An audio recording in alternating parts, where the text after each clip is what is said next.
पाकिस्तानने ज्या पद्धतीने पहलगाममध्ये आमच्या 28 परिवाराचा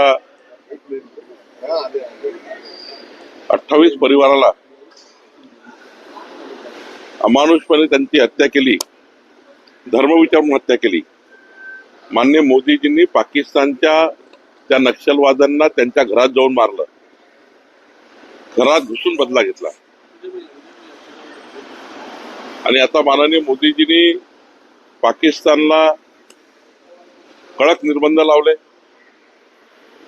आणि आता जर मोदीजींनी असं म्हटलं एक जरी नक्षलवादी कारवाई झाली त्याला युद्ध समजण्यात येईल.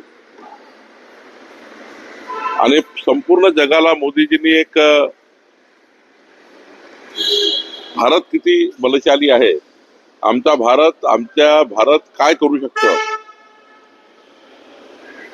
अब तो ट्रेलरचा पिक्चर